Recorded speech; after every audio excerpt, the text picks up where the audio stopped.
ndichaparidza pamusoro petitle yandangoti the power of the kingdom. Power of the kingdom. Power of the kingdom. Mwari achitiitira zvakanaka. Mwari achataura pakati pedu, Mwari achatikomborera. Ini ndikauya kuchechi ndinotsvaga kubata kwa Mwari. Ndinoda kuti even ndichiparidza ndinzwe kuti neniwo apo ndarangarirwa. Naika ndinoti newewo urangarirwe manera anaya. Vangani vari kutenda kuti Mwari ane zvaanogona kungoita pakati pedu. Ane zvimwe zvinhu zvakanaka. Unoziva kuti unogona kutowana basa uri muchechi. Ukapinda muinterview ukatobuda muchechi. Ukatonyora exam ukapasa uri muchechi. Tikaziva izvozvo kuti muchechi ndo nzvimbo yatinopinda muzvinhu, tichibuda muzvinhu, tararama. Manera ano Mwari ane dzimwe pfungwa dzaanadzo pakati pedu pamusoro peumambo hwake. Udzamuna ari padhuze newe kuti ariko munyaradzi Jesu. Ariko munyaradzi Jesu. Ariko. Baba kuchechi kwedu ndingweta kuti ngonipa 2 minutes dangosetla. Tine mumwe munhu angatonza asina mwana about 10 years ari marriage. Zvichiramba. Tichiimba kambo ikaka. Ndakamuudza kuti amai mimi marangariwe. Ariko kwete kumuudza mukambo ikaka kuti Mwari anofana kukunyaradza. Imomo mukambo aka. Bvuma kunyarara. Bvuma kunyaradzwa ipapa. Ariko munyaradzi Jesu. Ngodza munhu ari padhuze noti usabatikane nemapressure nezviri kuitika nezviri kunetsa. Ndozoti une zvakawanda zvausingashaye zvichiitika kwauri but Mwari nhasi anokunyaradza. Naika tiende kubhuku ya 1 Samuel chapter number 10. Hebenekeda brother Edebosh. Sipane verse iri kuya musoro mangu. Hosea chapter number 12 verse number 13. Tuenda pana 1 Samuel chapter number 10. Iyo tombodzika nayo zvishoma. Munogona kundiisira timanye. Hebenekido brother Edebosh. Ndoshona yekubasa kwatoshanda. Samuel took the flask of oil, poured it out on Saul's head, kissed him, and said, "Hasn't the Lord anointed you ruler over his inheritance?"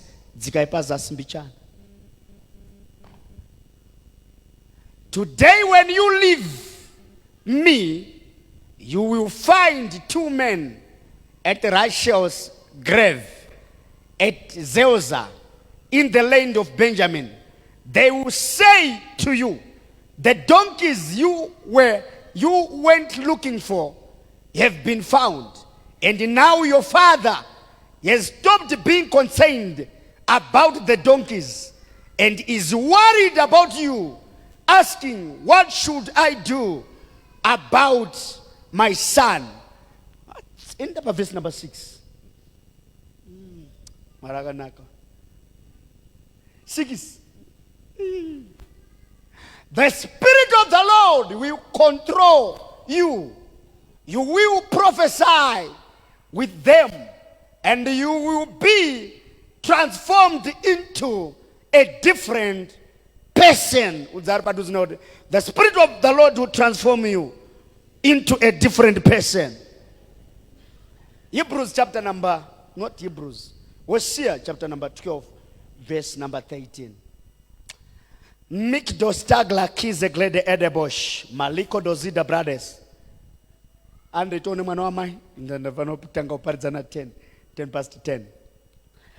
Hebenekia brothers. The Lord brought Israel from Egypt by a prophet, and Israel was, tended by a prophet. Remember, preserved by a prophet. By a prophet, the Lord brought Israel out of Egypt, and by a prophet, Israel was preserved. The verse Romans chapter number 1, verse number 11. Mamwe acho tichazomataura tichienda. tichinakirwa zvedu ndowakunakirwa. Ozochinamata pano paunonzwa kuti pane rimwe koridhora tapinda tazobuda tapinda mune rimwe. For I want very much to see you, that I may impart to you some spiritual gift to strengthen you. I desire to see you so that I can impart some spiritual things into your life. Glory be to God. Hallelujah. But panongodai kupedzisira kuti munhu zvimuitire zvakanaka.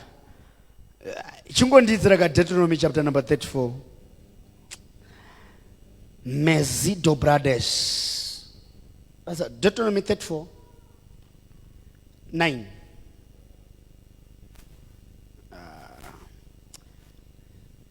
Waenda papo. Ndipo. Joshua son of Nun was filled with the spirit of wisdom because Moses had laid his hands on him. So the Israelites obeyed him and did as the Lord had commanded Moses. But in Numbers chapter number 27 verse number 20 inovaya varisa ma systems. Ingondisira tivhare ndonamata tobva taenda kumba. Numbers 27 verse number 20. Migdoli taliga as a declared the kid of blooders edkas isaton. Numbers chapter number 27 verse number 20.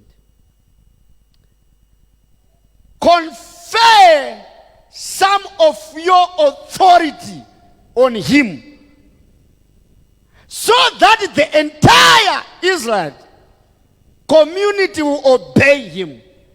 Confer some of your authority on him, so that the entire Israelite community will obey him. Rimwe rinobva rati mupewo yimwe authority yako ne anointing yako kuti vanhu vamuteerere. Anointing yacho ndeyako iwewe. Alright, tinotenda. Mwari ropafadzai shoko. Mekedesta balido odobosh. Komborerai shoko. Taurai zvamunoda. Zviratidzei manero ano nemuto wesimba nemuto wenyasha muzita raJesu. Amen. Bishop ndangobiwa nekahope mbichana. Ndokuona munhu wechirume ari kuteverwa nekasikana kapfupi zera iri. But kumeso kwacho akazora madota achimuteverera kwese kwaaenda. Chiri kundoitika panyaya iyi ndechekuti kunenge kuine munhu anenge achitorarama hake achinamata, asi mumusha mawo muine mweya wengozi wemwanasikana uri kupota uchitevera vanhu uchidzivisa. Pese paroda kuita chakanaka mweya iwoyo unouya uchikanganisa kufamba kwezvinhu. Iye anogona kusazviziva, asi akagona kundotsvagurudza kuhama dzake kune nyaya dzemwanasikana wakatsakatika nenzira isiriyo, une mweya uri kutevera vapenyu vari kurarama. Asi kuratidzwa kudaro kureva kuti Mwari ane solution. Mwari haatiratidze chinhu chisina solution. Mwari unoratidza chinhu chaane solution nacho, kureva kuti system iyoyo inofana kuti ipere manhero anaya muzita raJesu Kristu. Hallelujah. Hallelujah. Mweya yevakafa hairegereri. Mweya yevakafa haigone. Spirits don't forgive.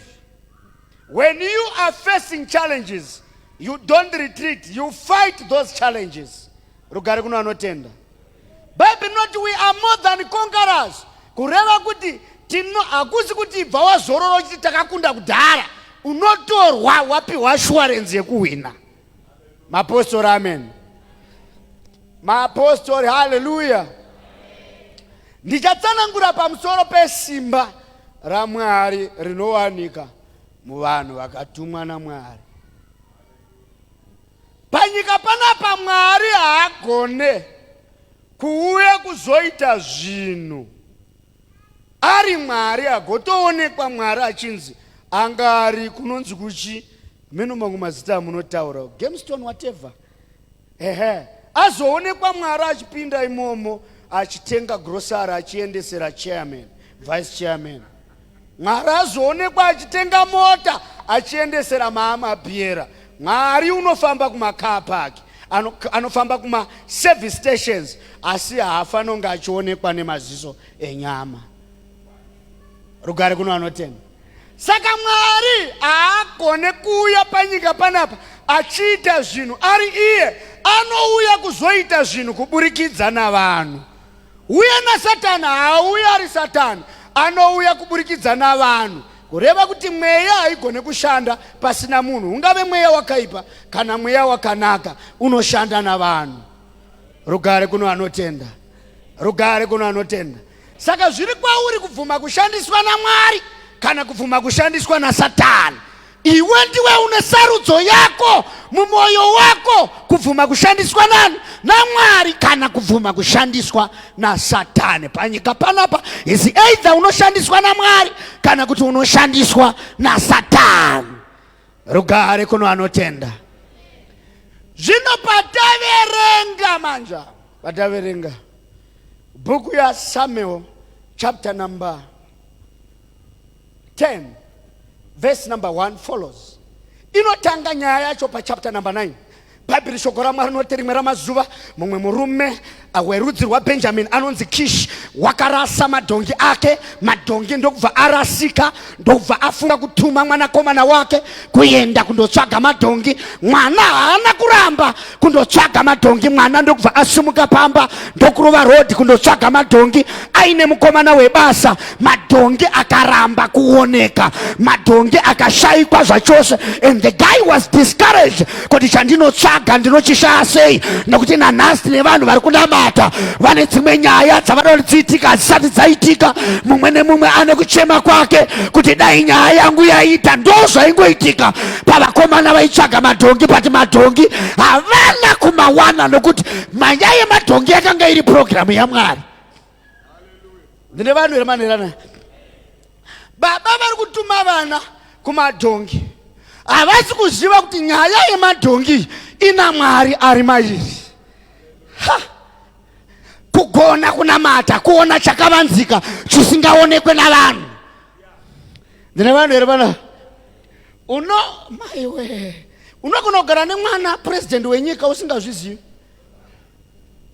Ugotoita waridhi nekufoira kwaita grade 7. Izvo destiny yake haisi pa grade 7. Dai kwangu uri kuZimbabwe.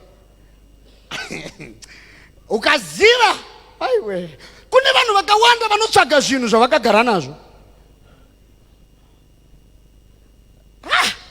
Kuita seuya haga unotsingwa woenda naIshmaeri wochema mvura, iyo mvura iri paseri pake. Kusvikira mutumwa amuti tarisa kumashure, pane mvura inotoripo pauri kuchema ipapo.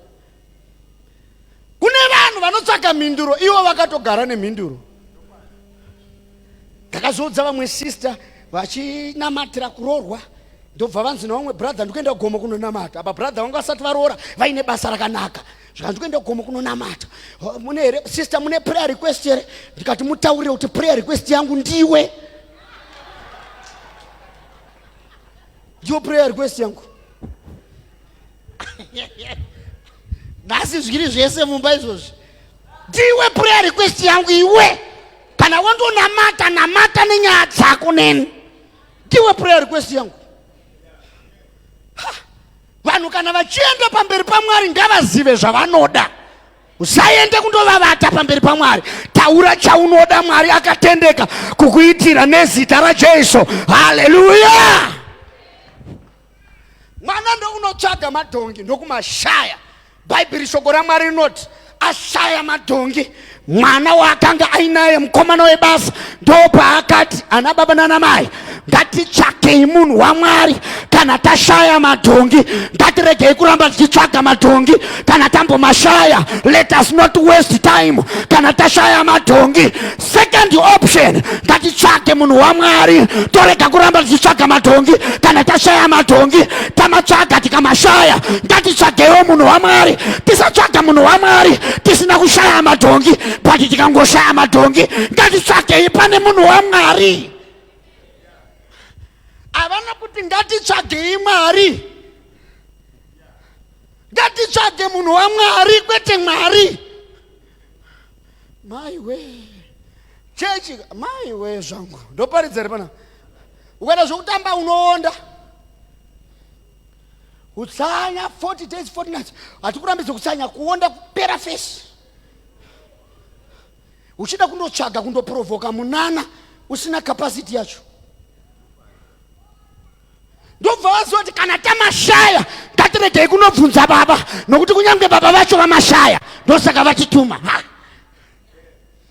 Zvashayikwa kuna baba tikazvishaya maraini. Let us look for a man of God panyaya dzekumba kwedu. Ai, ndokunotsvaga munhu waMwari panyaya dzekumba kwawo, kwete panyaya dzekumba kumunhu waMwari.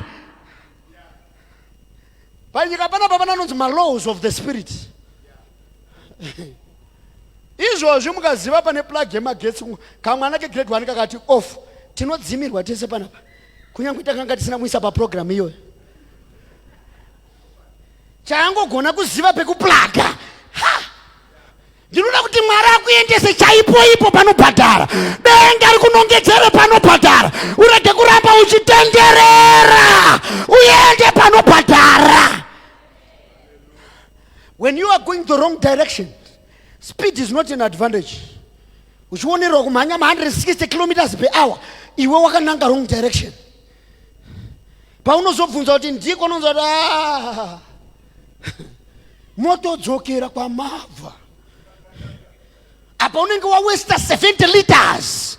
Wakaruwa bara wrong direction. Zviri nani tibvunze mweya tiratidze kwekuenda. Mweya unoziva. For the Bible says, I know the plans that I have for you. The plans for you to prosper and not to harm you. Mwari hana kuya kuzoitiita vanhu vemarengenya. Saka nobva vaenda uta. Saka toita sei tiende kumunhu waMwari? Tashaya madhongi. Pakati penyu mukashaya madhongi, pakashaya anobatwa nepfungwa yekutsvaga munhu waMwari, uyu unopindura. Mwari anogona kusati kupindura. Nokuti Mwari hamuti maswera sei? Akati taswera maswerawo.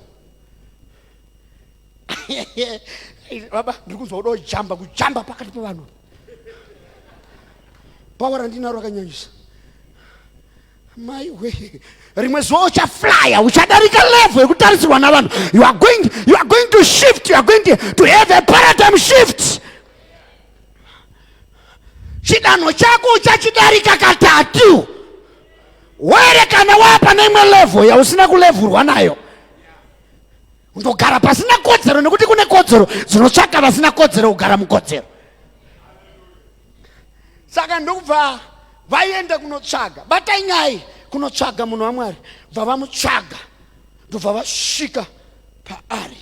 Bva vabvunza mumwe musikana zvikanzi munhu waMwari anogara kupi munomu? Zvakanzi munhu waMwari uyu nhasi anotorimo muguta munomu, asi amugone kumuwana izvozvi. Mutaimire zuva raakunovira, because vada kupa zvipiriso, vane maaltars avada kuita pamberi paMwari. Bhaibheri rinoti usiku ihwohwo hwapfuura, Mwari wakataura naSamueri akati ndichatuma mumwe mukomana mangwana. Jesu, ndichatuma mumwe mukomana mangwana pano. Kana mukomana asvika umuzodze, umuite mambo. But mukuswera kwezuva hapana vakomana vanofana kuenda kuna Samueri angazofunga kuti ndivo. Pane vakomana vanofana kubatwa nemweya wokusaenda kunoona Samueri, kuitira mukomana kana auya zvijeke kuti ndiye. Saka dzimwe nyaya ngadzirambirwe vamwe vanhu, dzibate iwewe chete. Hai, dambudziko rako ndiri kuti unoda kuita zvinhu pakawanda vanhu. Mwari ngaandirangare nesame level iyoyo. Bhaibheri shoko raMwari kuti achienda achisvika, pandiri kuparidza Mwari ari kutovhomora vanhu izvozvizvi. Ari kutononga vanhu one vari kuzvitenda, hanene vasingatendeka. Mharidzo haisi kugutsa ruzhinji, kugutsa Mwari chete. Ndine vanhu here panapa, mapostori amene. Ndokubva aenda apa. Disadvantage ya Saul ndeyekuti haana inzwi pamusoro penyaya dziri kuitika. Raainaro chete nderemadhongi. Ari kufamba nerisiro, denga rine dzimwe nyaya, baba vane dzimwe nyaya, asi denga rine dzimwe nyaya. Chapter yemadhongi iri kutovharwa, yatovharwa. Munyika dzemweya musisina mukomana wemadhongi, mune mambo, but mambo ari kutsvaga madhongi. Naiwo madhongi akamirira kuzoonekwa neari kutsvaga, asi nyaya dzachinja. Ndoda kutaura kuti Mwari, God can shift your dimension and God can shift your destiny. Musabvairira vanhu, musakurumbidza kushainira vanhu. Unonyara mangwana, unondonyara mangwana zvabhadhara. Ndine vanhu here panapa. Usandomezha vanhu spiritually, hauzive zviri kurongwa naMwari munyika dzemweya. Ndine vanhu here panapa. Mwari anogona kunge achitoita paradigm shift pamusoro pemumwe munhu wanga uchidzikisira. Ndobva vasvika ramfana. Oh, all right. Nhasi uchadya neni? Zvachinja. Oh, ndobva vadya vese. Ndobva amuti makuseni azvikanzi uchatorara pano. Uku kune vari kutsvaga madhongi. Uku program yachinja. Patoenedze kurara ikoko. Uri ready here kuti mweya mutsvene akakuitisa zvanga usina kuronga unotanga kuita? Makadoshta balasi. Uri ready here kuti mweya mutsvene akakushanyira akada kukuchinjisa program kana syllabus unochinja? Nokuti murume umwe rutaiwa rikatangana noudza mudhara, nyaya dziri kutanga wadzoka kumba, unoenda kumba zvabhadhara zvapera. Vadikana vana baba nanaye, munyika dzemweya mune zvakawanda zvinoitika. When we are before God, we are at an advantage. Anything can happen in the presence of God. Rugare kuna notenda. Kune mweya unotora cancer uchienda nayo usina kuoperate cancer. Asi dambudziko rako ndiri kutanga wanzwa marwadzo.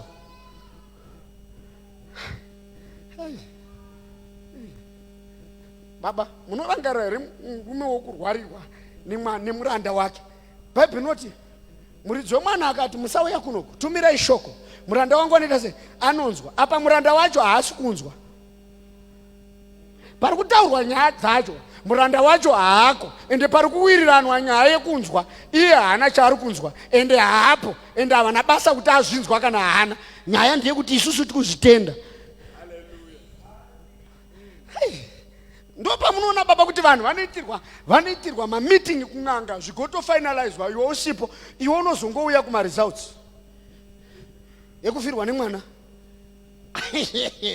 Asi meeting yacho haushedzwi. Ndinoti munhu abate chemweya panapa. Kana tonamata ngatitsvage chemweya, tirege kutsvaga zvakawanda, ngatitsvage chemweya. Ndobva atopora iye asina kunzwa inzwi rekuti pora, nekuti kune vawirirana zvekupora kwake iye asipo. Batsiri. Tinoda kuti Mwari arangarire vanhu manheru ano, uendeswe pari nani kunyange usingazvitende, unopindira pakutenda kwedu. Ndobva atonzi udodya nesu panapa, bvazodzwa baba, yazara anointing. Ndobva audzwa kuti uchibva panapa, uchibva papi? Pano. Hai, uchadarika nepaguva raRachel. Nyaya dzacho dzakutoita makuva mukati dzina Mwari. Zvekuti nyaya yeguva ikabviswa vhesi yafumuka. Uchibva panapa uchaenda nepaguva, make sure kuti unodarika nepaguva raRachel. Nekuti pasaidi peguva, padhuze neguva iroro, kune varume vaviri varipo ipapo vatatoisa munyika dzemweya. Ndokuita vamwe varume vanofamba but vachimanikidzirwa kuenda nekuguva. Nekuti kune murume une nyaya dzekuguva pamusoro pevarume vari kuuya kuguva. Ndokunorongerwa zvemweya kunosangana paguva, padhuze neguva. Kwete kundomaira wakafa, but kundosangana nenyaya dzedu padhuze nevakafa. Ndinoti Mwari akusudurudzire vamwe vanhu. Nonsense people should move out of your life and let God begin to establish permanent, useful people in your life. Unaona kuti ukafamba nawo unopesera waunzwa dzungu. Kwete kuti une dzungu, but vane mweya wedzungu, unenge wapinda muenvironment yevane dzungu. My God. Oh. Kana wasvika ipapo uchaona varume vairi. Kana vawaona vachakuudza Mendeki da brother Edebosh, Lebranista Balido. Vachakutaurira kuti iwe madhongi uri kutsvaga akaonekwa. Ivo ndova neinformation yemadhongi. Ai. But munhu wamwari kuti ndiri kukuudza kuti madhongi aya ana achakuudza kwete ini. Kune vatozodzerwa nyaya yekutaura kuti madhongi awanikwa chete votobuda musirabhasi. Vatomira panzvimbo yekundotaura nyaya yekuti madhongi awanikwa. Asi musinonge makavaudza nyaya dzemadhongi. Ndine vanhu here pana manhera ndoonakirwa ndika. Ndokuenda ndokusvika papa. Ndobva asangana nevarume vaviri kuti shamari madhongi amuri kutsvaga awanikwa. Chiprofita chatotanga kuzadziswa. Number 2, baba vako vatove neconcern about you kuti zvino vana vangu. Chiprofita chakagara chamuudza kuti kana mazobva ipapo futi muchadarika nepatebha. Kana masvika ipapo kune varume 3 vamuchasangana navo. Uri kuona here kuti haumbofo wakaita confusion because unyatsoziva kuti from level 1 tine dzimwe nyaya dzakatimirira pachapter number 2. Ndoroti Mwari agadzire syllabus yako ya 23 iko zvino. Unyatsoziva kuti muna April ndichasangana nechakati, muna May ndosangana nechakati, muna October ndosangana nechakati, muna December ndosangana nechakati. Hautende chausina kuona, unotenda chawakaratidzwa. Haupinde mukampasi ya Satani, haupinde musyllabus ya Satani, unopinda musyllabus yedenga. Tendera Mweya Mutsvene akugadzirire program yako. Tendera Mweya Mutsvene arongedze chapter yako. Tendera Mweya Mutsvene anyore nhoroondo yako. Ndichiparidza kudai so Mwari ari kutogadzira nhoroondo dzevanozvitenda. Unoziva here tikaparidza ndikakuudza kuti gore rino nderenyu mukaramba makadai munyika dzemweya kunyange Mwari akafarisa sei haakupi. Nekuti watoti I don't believe it. Chinhu chakandwa mumweya unoti I receive. Unoda kuti ndikuitirei? Rega kuti amen ikoko. Ndinoda kuti Jesu chaiye haaitire munhu asina kuchibvuma. Anotobvunza kuti iwe ndozva. Achiona kuti munhu aonewe anotomubvunza kuti dzimwe nguva ubofu hwake anohuda. Pane vanhu kuti ukada kumubvisa munhu amoka muhani rumu munotonetsana. Haiwa ndozvinoita nemari yangu musana pei yangu inoenda buda haiwa tingatoganhura nejira vana vorara kuseri sitorara kuseri. Sandifurire zvinhu zvinondinetsa mangwana izvi. Wotoona kuti panapa mungatopedzera marovana nenyaya yekumuudza kuti chiendawo pa2 rooms wakatenda nhamo yake, haana kutenda kuzviratidza kwaMwari. Hai. Kana wabva ipapa uchasangana nevarume 3 vanenge 1 ane mbudzi 3 anenge akabata mbudzi 3, wechi 2 ane zvingwa 3, wechi 3 ane bhodhoro rewaini. Mwari ndounogadzira order iyoyo yevanhu vane mbudzi 3 nevanhu vane zvingwa 3 vane 4 havafanopinda. Hai, nemunhu ane bhodhoro 1 kwete ane mairi. Ndobva vawirirana vasingatoziva kuti vari muprogramu yaMwari ende havana izwi rechiprofita, asi kusava chiprofita ndo chiprofita chacho. Ndobva vafamba vakomana vane mbudzi achienda, ndobva vasangana nayo. Bhaibheri rinoti kana wasangana navo vachakusaluta. Ndobva vangosangana navo ndobva vasaluta. Zvikanzi kana wasangana navo ivavo vane mbudzi, hapana mbudzi yauchapiwa, hapana waini yauchapiwa, but uchapiwa 2 loaves. Mumwe wechingwa ndobva abatwa nemweya wokupa chakataurwa. Hai. Ndobva chingwa chatorwa ndobva chatopiwa vakomana. Vamwe vanotenga chingwa, vamwe vanoprofitwa nyaya yekupiwa chingwa. Vanhu vakasiyana asi vese vane chingwa. Chinononetsa ndechekuti chako wakashanda wega, izvi ndechekuprofitwa. Kana musingatende kuti chingwa chinogona kudyiwa nenyaya yechiprofita, pano pane vanhu vakapiwa chingwa nekuda kweprofesi. Vane chingwa chakatosvikwa nacho kumba, vanhu vakati titambire matenga mari, vanoti nyaya yekutenga hatipo, tiri panyaya yekugamuchira chatakapiwa. Ai, ndoda kuti uite budget isiri mupfungwa dzako, iri mupfungwa dzaMwari. Gore rino richakuperera zvakanaka izvi. Uchandopinda mune dzimwe nyaya dzakanaka kudarika dzawakambowana kare. Gore kaya baba kuzoparidza kuchechi kwedu vakadeclare kuti pane vanhu vachaitirwa zvakanaka munguva yakati. Ini ndasarawo ndakagara ndakatarisa umwe murume so haana kana mape, haana kudzidza zvinoshamisira, haana zvinoshamisira. Ndobva ndanzi padeclaration ye uyu uri kuita mashares. Ndikati baba maane mashares. Mashares? Ndikati ku South Africa, not mu Zimbabwe. South Africa maane mashares. Ku South Africa uya pano tikunamatira kana uchitenda tsvaka seed yezvatataurezve. Munongoti yemenika. Ndobva auya ndobva tanamata. Ndobva kwaita mumwe murungu akashanda nasekuru wake kudhara. And this old man passed away. Zvikanzi, are you Nengi? Zvikanzi, yes. Are you related to the... Yes, I'm the one. Zvikanzi, come to Cape Town. Ndobva vamubhadharira mari yendege. Ndobva aenda ikoko. Ndobva asvika zvikanzi, right, tiri kutanga company newe, but you shall be leading SADC. SADC yese inoripota kwauri. Apa chikoro hapana. Chikoro chacho ndiye mweya ataura. Hai! Chikoro chacho ndiye mweya aita sei? Mumweya here unorya mumweya. Zvako zvekutanzi zvinhu zvinonetsa usati wapinda, ukapinda utaure zvokutaura izvo. Mweya unobhadhara uyu mweya uyu. Unobhadhara mweya, ngaabhadhare vana vako, abhadhare iwewe, abhadhare future yako in the name of Jesus. Ndobva asvika kuya vanzi rakasaina mapepa. So, but we want you to give you part of our shares. You are now a shareholder.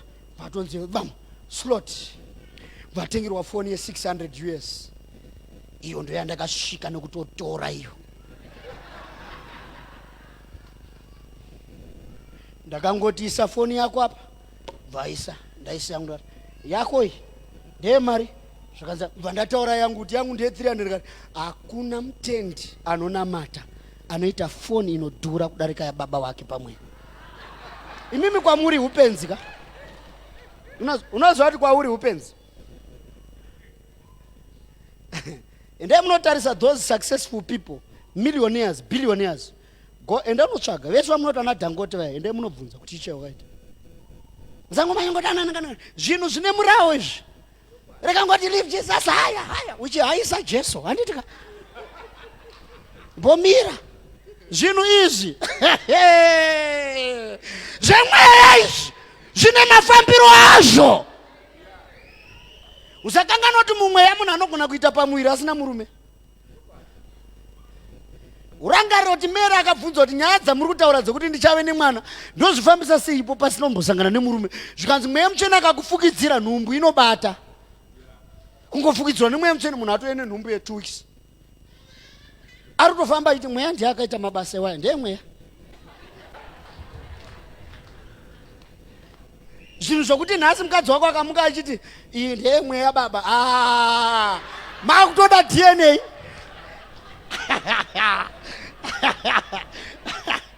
Makutoda DNA. Kwakuda kutoongorora kuti zvakafamba sei. Zvinhu zvemweya izvi baba mweya unobhadhara mweya. Kune vanhu vanofana kuenda mhiriko makungwa nekuda kwemweya. Kwoita vanhu vanofana kutenga dzimba nekuda kwemweya.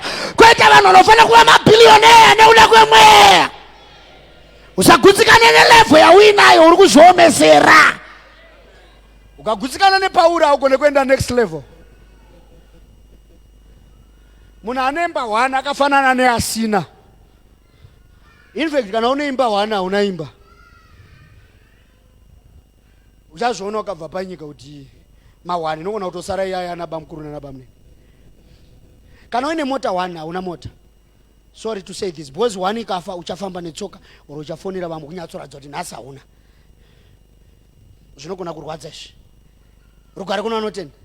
Haufani kuva nechinhu chimwe chete. Ndine vanhu here pana. Namata Mwari akuendesa madimensions akasiyana siyana. Rega kugutsikana nepauri. Mweya nokuendesa to another level. Uyu waprofita zvemadhongi apedza ipapo pane chingwa. Asi profita wechingwa pane nyaya dzembudzi, pane nenyaya dzewine. Mwari ngaafambe newe from one point to another point to another point. Lega kuramba wakanamira pa point napa one.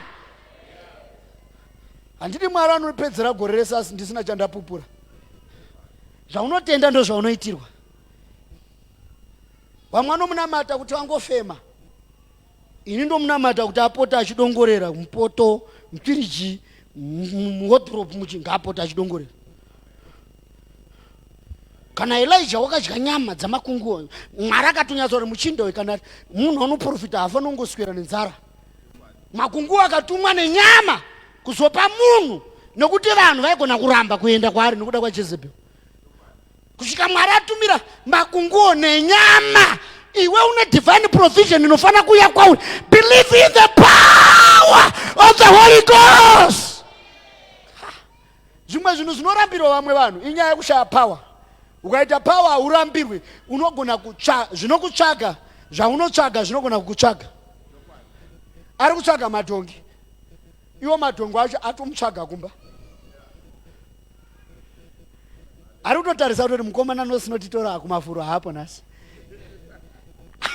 Nokuti mombe dzinoziva mwene wadzo. Iye ari kutsvaga madhongi, madhongi ari kutomutsvagawo aakumba.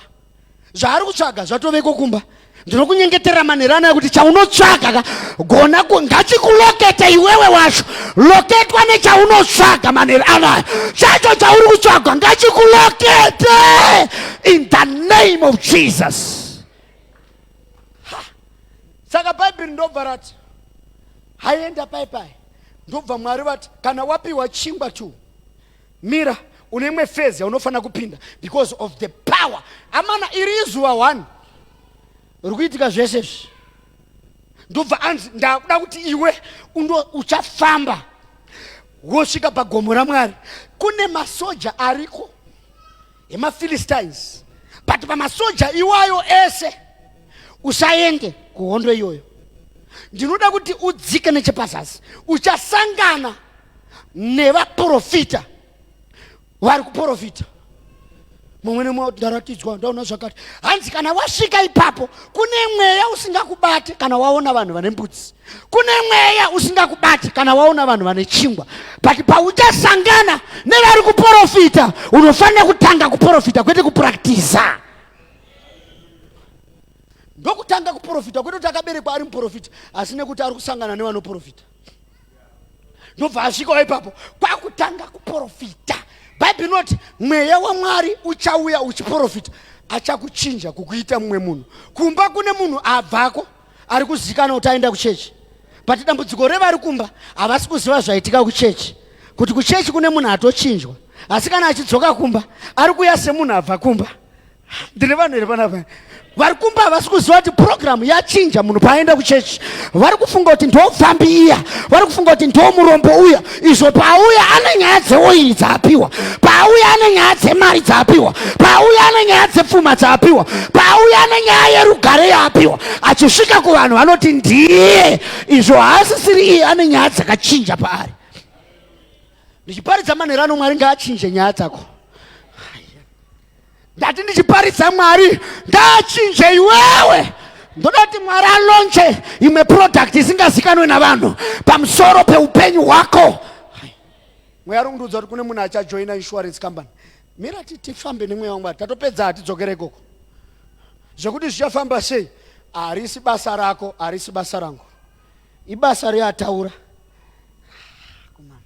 Baba mukoma muka chimujaindi chacha ndo patinoenda chimonya chacha ndo chandiri kutaura. Chamabhira changu chikasimba zimbe. Chava chatoti mashezi vachatopuwa chigaro. Every day basa rake anotanga na 9 dzeusiku. 9, 10, 11. Nasi ndamuti tozotaura kuma 12. 2 hours meeting every day. Mwedzi uchipera pay munhu akagara kuZimbabwe paseri pemba yake pane nzimbe. Kuswera kwezuva anenge achidya zvake nzimbe nechi manheru ari meeting ari basa kunoko iye ari kuZimbabwe. Kune mumwe ari muno asitorina basa racho. Asi kwete ari kupinda basa aruko. Wotohora ari ikoko. Asingauye kuno. Achipedza nyaya dzacho ari ikoko. Nenyaya yemweya. Hai! Ndinoti mweya akuise paadvantage. Tenda! Mira nhasi ndoda kunyatsokushura. Tenda kuti uyu ane maitiro ake. Basa redu harisiri unogona kuparidza seri kukashaya anokutenda kana wani. Kambenda pane mwe crusade mumwe akaparidza akachamba akaita sei. Inini pandakangoenda ndakanzi usadarika 15 minutes. Anangovhura vanangoimba kambo kangu ikaka vanangovhurisa vhesi ndivanangotaura mbicha ndikati ndibva ndatonzi chisiya shedza vanhu vada kutendeuka ndikati vada kutendeuka uya vakatendeuka 266. Iwo unenge wati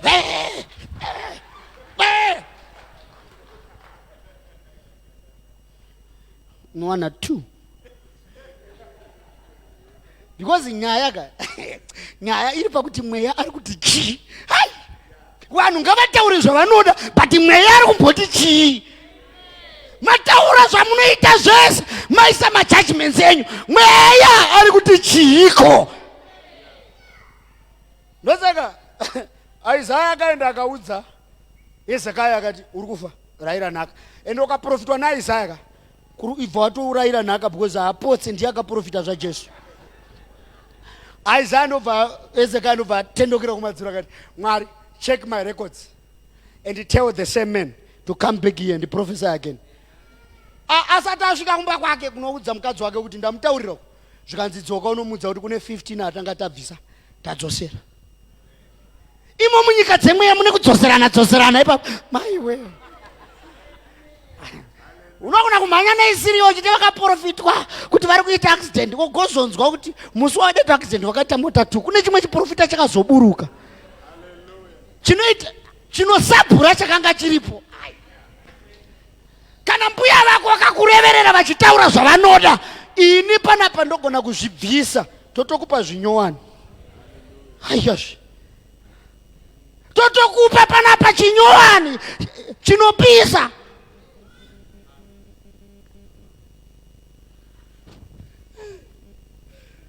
Rozero unogona kumuka kwako wodropu yakazara hembe. Ameno kana munana ukaitika pamazuva Elijah kuti upfu wairamba kupera, iwe ikazoramba kupera iri nyama munoibika here? Vana vasati varedi, avasati vamwe avasi vazhinji avasati varedi, avasati varedi. Ndaitaura namai fundi ndikati konayo isagare chinhu, toda kuwedzera imwe firiji ipapo musi weFriday.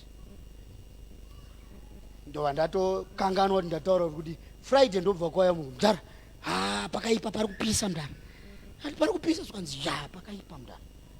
Ndikupomerwa kuti ndazonongedzera munhu pfuti nandina zvikanzi pati mudhara pakaipa ende munhu iye asi wokutamba naye mudhara apa manje kani domugadzirira size iye asati andoendera kumberi ndogara ndamuendera kumberi kwake.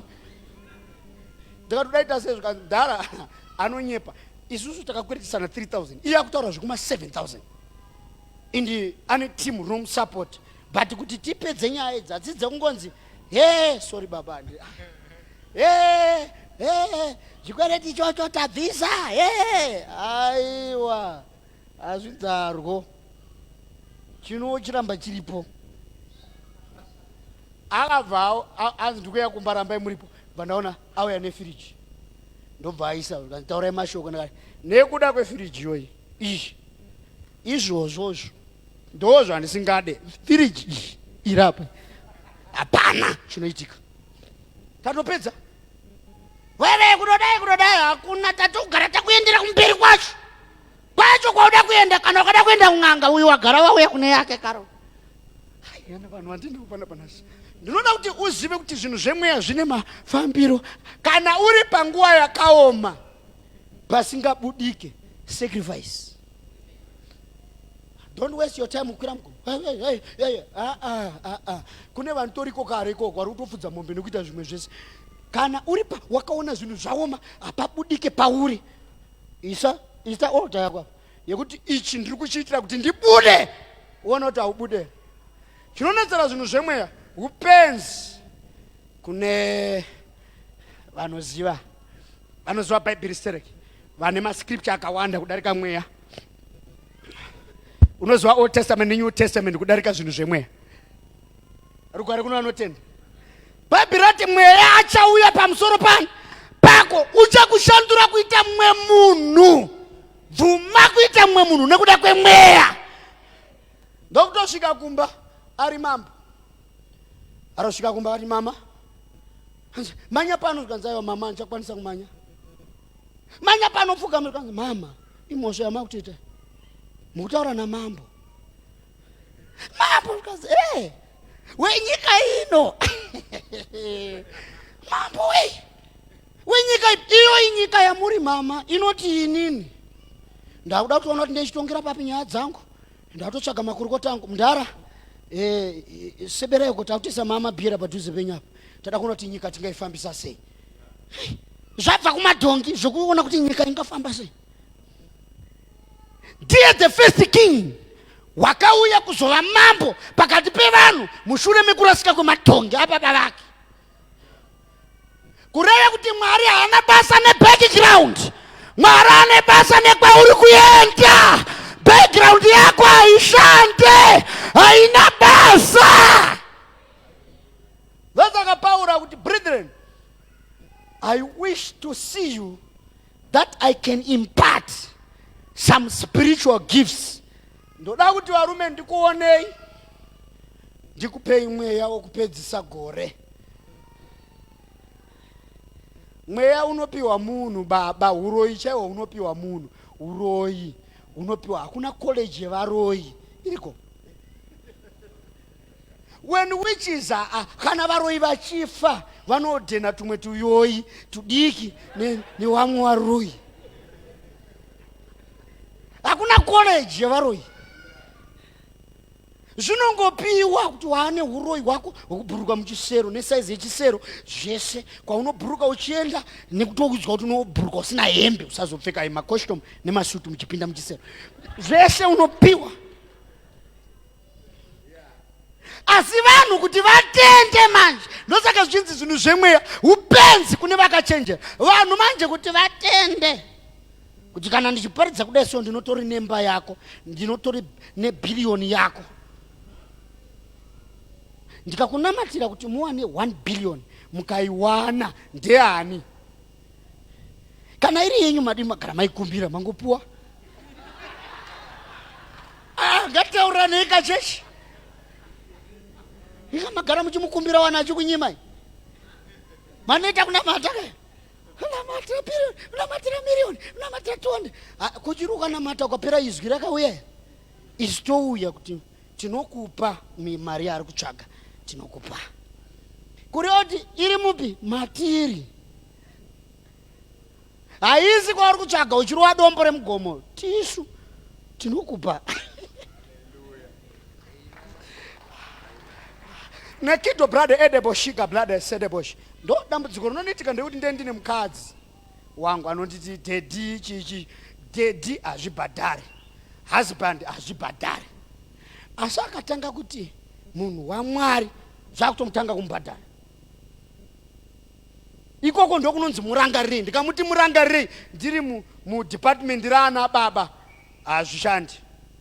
Ndinomuti murangarirei ndiri mudepartment rezvemweya. Topa zvinoshanda kwani? Kwaari!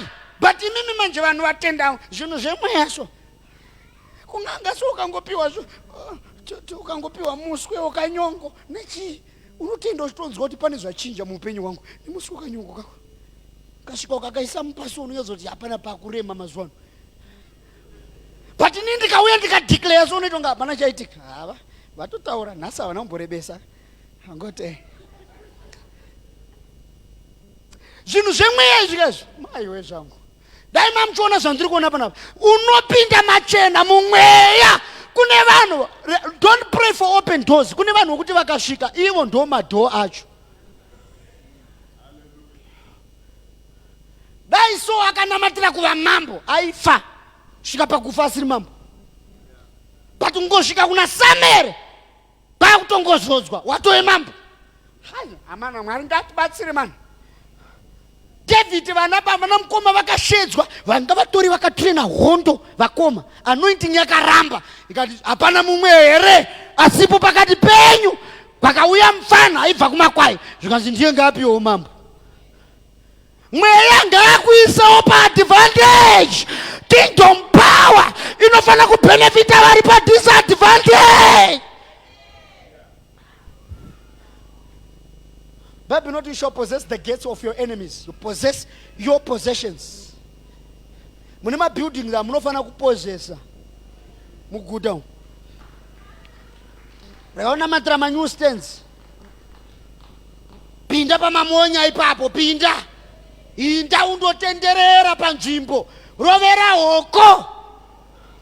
Ngazvitendwe. Amanako manaka. Kana uchibuda muEgypt uchienda kuKenani, uri kuenda kumaproperty yevaridzi. Une dzimba dzako dzakawandisa dzirimo mukati umu. Mune mabuildings enyu. But kana usingatende zvemweya unenge uchingoyemura. Uchitotandaniswa kuti musamire ipapo, izvo ndeyako mumweya. Ndine vanhu here pana. Mweya akakumhara anotanga kuita zvinhu zvakawanda. Brethren, I wish kuti ndisangane nemi. Kana ndasangana nemi, ndoda kuti ndiise mamuri zvinhu zvemweya. Izvi zvemweya izvi hauiswi naMwari, unoiswa nevarume vakadanwa naMwari, ndo vanouya vachikupa. Zvino kana ukauya kuchechi mufundisi wako akaramba ari mufundisi, hazvibhadhari. Unoparidzirwa, anoperforma duty. Tendera kuti mufundisi ave baba wako. Fatherhood, you carry burdens. But chifundisi, you teach them how to manage burdens. You fail, you lose, you lose. But your son, you never allow your son to suffer in your eyes. Kana uchinamata, namata ukure pamweya, udye zvinhu zvemweya izvi. Ndosaka Pauro achiti, Timothy my son, ndinovavarira kuti ndikupe zvinhu zvemweya. Ndinotokupa zvinhu zvemweya. Philippians chapter number 1 verse number 7. Pauro anobva ataura achiti, nyasha dzangu ndedzenyu. Grace dzangu inini dzinokukwanirai mese, kureva kuti nyasha unodzitsvaga kuna anadzo ndiye anokupa. Kune vanhu vakuti akakudza kuti zviri kunetsa kumusha kwenyu hande ndonorara ikoko, akangorara ikoko hakuna chichanetsa futi kumusha kwenyu. Ngorara kwake kunouraya zvese. Type dzevatumwa dzaanofamba nadzo akasvika panharaunda yako, zvinhu zvanaka. Mapostori, amen. Ndo pari kunzi naMwari apa vachitaura naMozisi kuti iwe Mozisi chipawo kaJoshua imwe authority yako neimwe anointing yako, kuti vanhu vamuteerere kumba kwake nekubasa kwake. Anoda kuteererwa. Kana asina kupiwa mweya uyu, haateererwe. Unotopiwa nevanhu. Mune zvakawanda zvamaifanira kunge makawana kudhara. Ndinoda kutaura chimwe chinhu chasingaudze vamwe vese, ndikuudzai mimi chete. Make sure kuti every day pamunouya kuchechi munonamatirwa. Mungoti baba ndinamatirei, every day pamawira moita mbiri yekunamatirwa. Muone kuti munosiyana siyana vazhinji. Kutotanga nhasi, ingoita hako mwedzi 1 waunoti pese pawira kuchechi hauna prayer request, unongoti namatai, Mwari ari kuziva zvamuda kunamatira. Uone kuti chinoitika. Ndinovavarira vadikani kuti tikupei zvinhu zvemweya. Zvinhu izvozvo zvemweya zvinoraramisa. Mumwe munhu adodzingwa aishanda kuMilestone uko, kuarea dzaikoko, basa rakuda kupera so. Akaudza munhu aida kumudzinga basa. Asi munoziva here ndowirirana Pastor Tashu? Ndozvaakataura. Zvikanzi vakatransfer, zvikanzi ndogona kuvafonera izvozvo. Ndovafonera izvozvo izvi, because inini ndinowanzoti ukachera gomba handikudzivise, pinda mugomba rako. Kana ukaronga accident, unirongera accident, handivhare accident. Ndinochinja munhu anofanira kuita accident. Iwe ndounoita accident iyoyo. Tsitsi dzenyu mune tsitsi dzinokutsitsirira dzawinadzo idzi. Mwari akushandise uine tsitsi dzakadai zvitsi. Ndodongoti muroi chamuti sori yenyu, sori. nezvinhu zvake ngaaparare, ngazvimuwane, ngaashaye rugare. Ukanditambudza ufane kuita hope, unofana kuita ma-sleepless nights. Kana wafunga kunditambudza unopinda pama-1. Tendai kusimba raMwari. Mwari uyu unoshandura marombe in the name of Jesus. Hallelujah. Unopiwa zvinhu zvemweya, ndichipedza kuparidza, nevakatumwa naMwari kuzokupa. Rimwe zuva ndairwara, ndiri muchechi, ndiri mwana wesangano. Ndobva kwaya munhu achiparidza zvandiri kutaura izvi, ndobva ndanzi enda unonamatirwa. Akati gara ndichinamatirwa. Mandarekedza ndaenda kunorarama nero, ndanamata. Zvikanzi zvawaramba zviya zviya kuti zviitike unofana kutsanya 21 days. Kuti ugone kupinda mudimension yanga ine mushumiri, you need to fast 21 days. Chibreaka kuma9. Toba ndakata just obedience yekungoenda kuti ndonamatirwa. Pari kunamatirwa vanhu pa izvo zvezvo ndakaramba zvaizonzi zvinoda 21 days kuti dambudziko riende raifana kuenda ne 2 seconds. But pfungwa dzedu manje hadzidi. Munhu anogona kuramba anogona kutoramba ne 200,000 achiramba 20 billion pa 200. Kweta mumwe anogona kutoramba ne 1,000 achiramba kuva millionaire ne 1,000 achiramba nayo, zvokuti kunyange ukashanda zvinenge corridor da kuvhurwa ne sacrifice yada kuita aumbofa ukarivhura. Maoko mudenga kuna Mwari. Mapostori amen. Mapostori amen. Saka ngatitsvage chemweya. So zvakamunakira nekungozodzwa chete. Ukangozodzwa ka wavharisa mhepo dzekumusha kwenyu dzedza dzinongoda chizoro. Mweya inokutambudza yeye inongoda chizoro. Minyama inokutevera inongoda chizoro. Mhepo dzinokutevera ndo dzinoda chizoro. Chizoro ndo reza waya yako inokuchengeta. Jehovha ndiye mfudzi wangu, hapana chandinoshayiwa. Waya achiti kunyangwe ndikafamba nepamupato omumvuri werufu, mavhesi anotaurwa kuvanhu nevanhu vakazodzwa. Mumvuri werufu kokutofamba rufu rwacho runenge ruripo, pane mumvuri pane chinhu chacho. Mumvuri wemuti pane muti wacho. Mumvuri wedombo pane dombo racho. Mumvuri werufu pane rufu. Kunyangwe ndikapinda nepane rufu, evidence yerufu, handife nekuda kweanointing. Bible inobva rati let not your head lack not ointment. Musoro wako ngaurege kushaya chizoro. Chizoro unochiwana nekunamatirwa. Muzodzei Mwari. Muzodzei Mwari. Muzodzei Mwari. Muzodzei Mwari. Iro gore rinogona kutopera munhu achiramba nemhuri yake kuti izodzwe. Unopinda sei 2023 iwe nemhuri yako musina kuzodzwa? Unomurarama sei?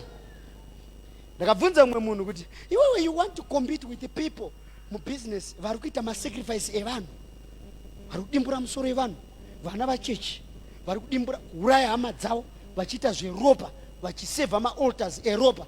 Iwewe ushedzera game fair nokunamata sheberekado nama unofunga kuti unorwisana nema-sacrifice uchitamba game fair. If you don't sacrifice, you are likely to be sacrificed. Men of sacrifices are only men of power. Kunyangwe kunyika kwacho nanga inoita zvema-sacrifice ndo ine simba darika ringa achiti n'anga dzenhokwe nemishonga isina nebasa rese. Mwari ngaakubatsire. Udza munhu ari padhuze nekuti we need to go somewhere but we need God to advise us. Nhasi ndati ndinoparidza ndichiticha, mweya uyu akauya pamusoro penyu, he will be turned into another person. Vangano vari kuti Mwari ngaandibatsire. Wakambo izvozvi unofanira kuzarura kuti 10 years from now chichaitika kwauri. Vamwe vakaudzwa kuti nhumbu yauinayo usamwe doro uye mwana wacho musazogera bvudzi, because tine dimension inoshanda chete kana munhu achichengeta bvudzi roro. Handisi kuti vanhu ngavaite madreads, ndiri kutaura pamusoro paSamson. Ngatizivei zviri kurongwa naMwari pamusoro pako mese muri munomu muri muprogramu yaMwari. You just need God to reveal to you kuti zvichashanda sei pamusoro peupenyu hwako. Usazvitarisire pasi, usatombozvitarisira pasi kana tsvaka purogiramu yaMwari. Mwari akuratidze, akuitire zvinhu mumweya. Mumweya. Mweya uyu anoita zvinhu. Ndo ndiri kutenda nhasi ndichipedza kuparidza kuti achaenda kunoita zvinhu kumba kwako, achaenda kunoita zvinhu kubasa kwako. Enda uchiti ndauya pabasa nemweya. Wapinda muofisi, taura zvemweya kuti pano panoti inini namweya. Mwari achaona zvokuita panapa. Rugare kuno anotenda. Famba nemhepo yesimba rechikuriri, mhepo inovhuvhuta nepainoda napo. Unonzwa inzwi rayo, hauzive kwainobva nekwainoenda. Mumwe nemumwe akaberekwa nemweya. Akadaro wapedza kuberekwa namai vako, berekwa nemweya uyu, zvarwa nemweya uyu, ufambe mumweya. Rugare kuno anotenda. Avanganitenderawo mangwana ndichaita zvekuprofita just two. Zvakanaka. Zvakaipa, zvakaipa ndezvakuna Mwari wako. Zvematachi kana chindoprofita zvemweya. Kuti Mwari achaita zvakati 1 2 3. Tinoda kuti simuke pamberi paMwari.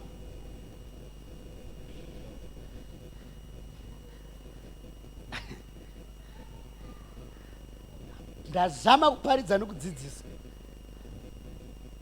Confess some of your authority on him, so that the entire Israelite community will obey him. Mupewo imwe authority yako. Imi nayo imi church ndisati ndagara pasi. Munoziva uya murume wokuti handikusiyei kusvika mandiropafadza.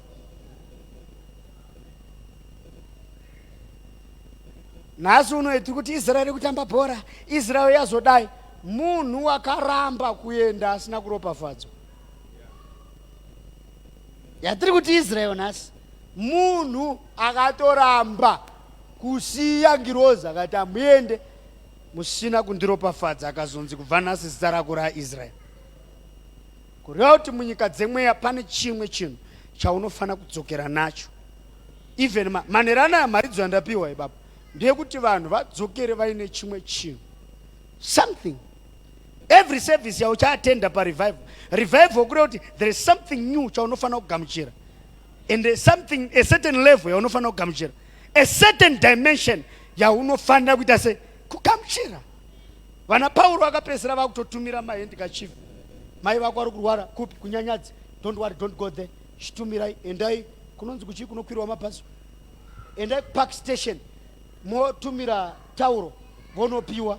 Iri tauro kana rasvika hariti in the name of Jesus, arivhure bhaibheri, arivhure vhesi, rinongoenda kumunhu ari kurwara wopora. Iwo mai vako votsvagawo Sawira ari kurwara. Sawira tine tauro rakabva kusouth, rakatumirwa nemukomana wokwajiriju. Ipawo Sawira wopora. Rinotorwawo vamwe baba namai vagara vachirowana mazuva ese, vorara naro roiswa pakati pavo, baba uko amai uko, tauro pakati. Kubva ipapo mweya wokurovana watama, tauro richiita basa. Zvinhu zvemweya zvatendwa, zvabhilivhwa. Hai, harume tikagona kugamuchira nyasha dzinouya nevakatumwa naMwari, we go far. We go far. Tinosvika kure.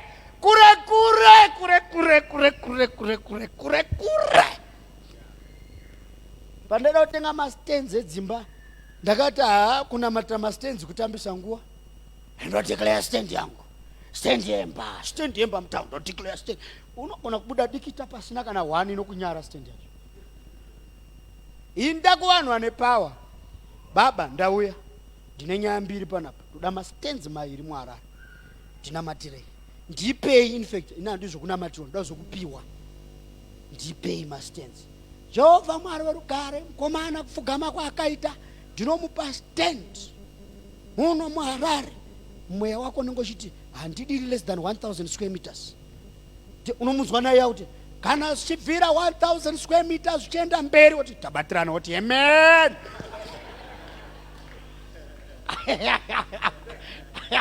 Tokuzivai kana tikunamatira tikati murangariri, tikazotaura panhongonya yenyaya yako kuti mumupe kana 210,000. Yes Lord.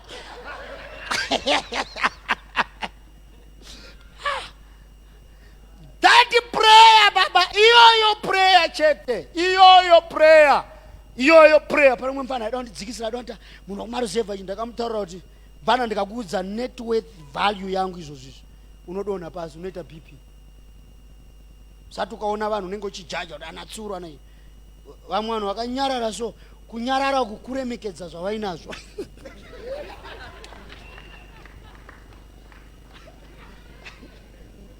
Munhu ane zvinhu hatauriseka. Kana even akapupura haapupure zve 7 minutes. Munhu ane zvinhu chaizvozvo akapupura kana arebesa 3 minutes 5 minutes. Kana emeni yake haisi kuitira vanhu noise. Ndinoda kuti Mwari akusimbise. Toda kusvika patinonamata kuti Mwari, inini prayer iyoyo baba, prayer iyoyo. Ndichitonamata ndikazoti apa ndapinda baba, kunyazozuri apa ndapinda, ndikati prayer yamaita baba haienderane ne offering yandana. Nditendere ndinotora offering inoenderana nemashoko amataura. Rowa mota yangu vana anotora nemukadzi tauya tikati izvi ndo zvinoenderana nezvamanamatita. Kuremekedza zvinhu zvimwe. Tese tine right yekubudirira. We are going to be great. But tinogona here kuteerera nokupinda muzvinhu zvemweya. Ndo pari kungoita challenge yedu.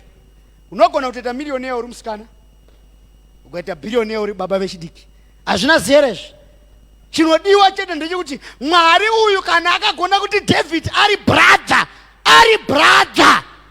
mambo brother.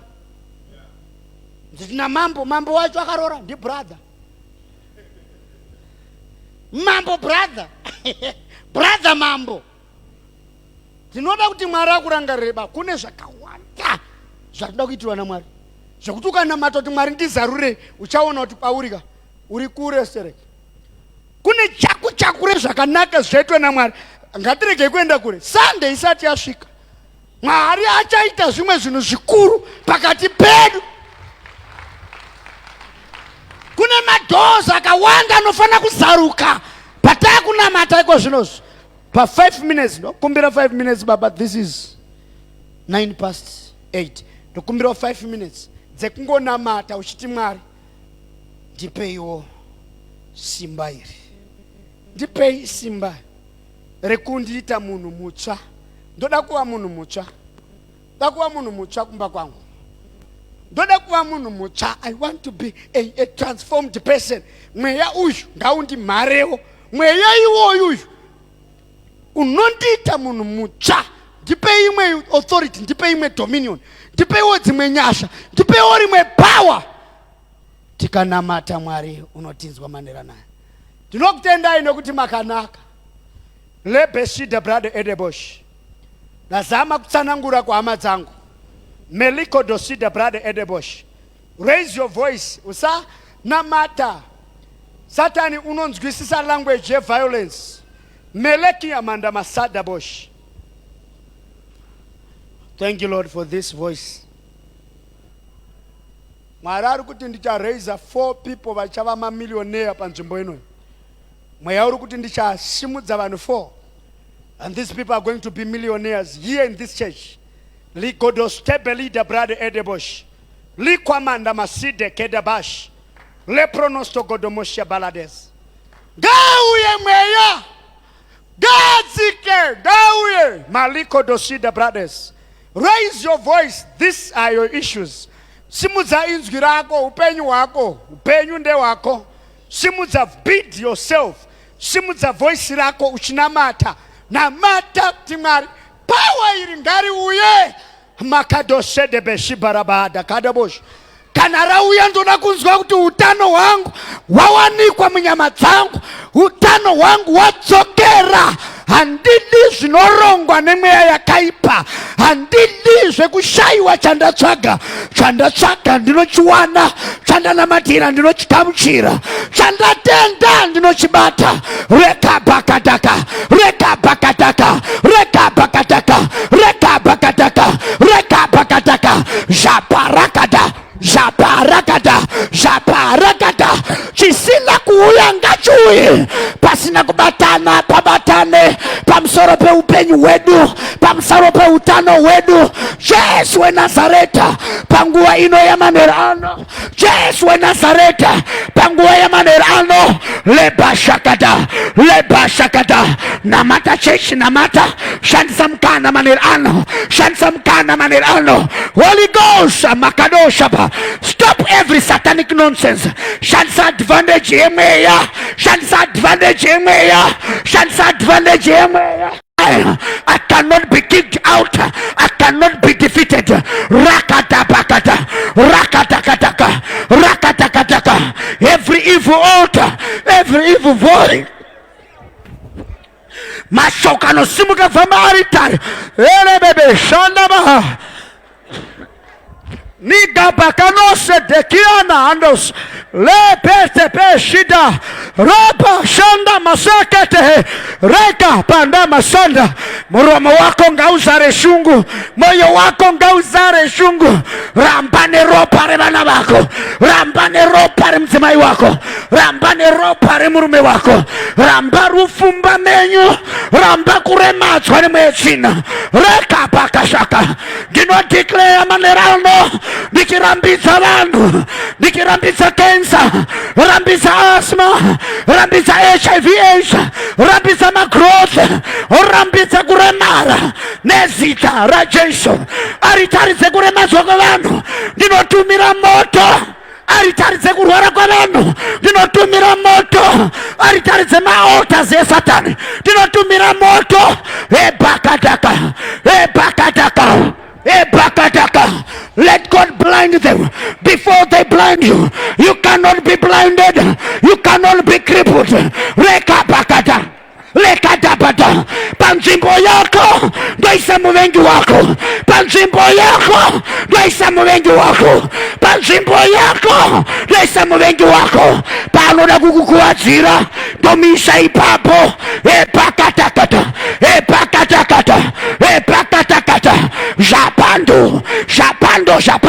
Japando shepela, japando shepala, japando shepeleta, japando shepedesha. Respond.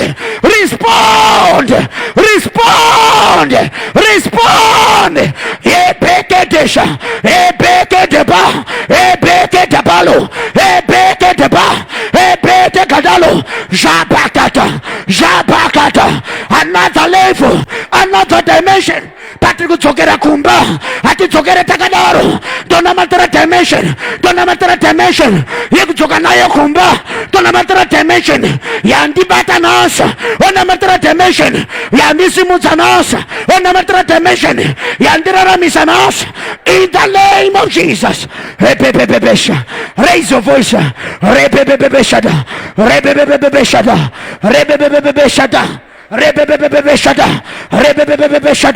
Do not declare iko zino pabasara maganditum parivival ino rakatakata. I block that death. I block that corridor of the enemy. I block that cancer. I block that growth. I block that enmity. That affliction, that infliction, that power monitoring your life, I destroy it. That sense of the devil, I destroy it. Let's go to the source. I destroy the source of that problem. Lekapakata. Ebebebesh.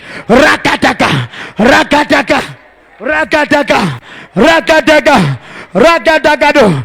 Ragabrados. Ebebesh. Ebeshata. Rapataka. Meketestabash. Neketestabash tabalodo. Elebesta balatika le destebeleke destaba. In the name of Jesus, raise your hands. Rikudosto makaduste keledija brado. Jeparia manda masado kodobo shaba. Rikada shamara manda masada. Tunga mireva pano. Chengetaiva na baba na mai. Dawa chenget kwene simba ne moto. Dinona mata iko zino. Miseve no tumirwana wavengi. miseve nohwandira upenyu hwavo ngaparege kuwana unofa, ngaparege kuwana unokuwara, ngaparege kuwana unokwatsirwa mwana wake, ngaparege kuwana unokwatsirwa mudzimai wake kana murume wake. Ndinodeclare nezita raJesu Holy Ghost, we respond to satanic forces, we destroy, we defeat them in the name of Jesus. I harass, I embarrass, I destroy every satanic nonsense, every power from evil altars, I destroy in the name of Jesus.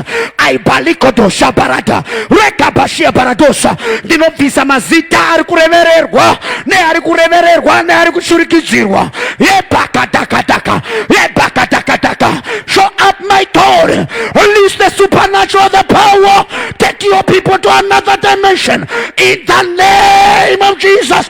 Take them to another level in the name of Jesus. Yebakata, yebakata. When the enemy comes in like a flood, the Spirit of the Lord shall raise another standard of the power of the Holy Ghost.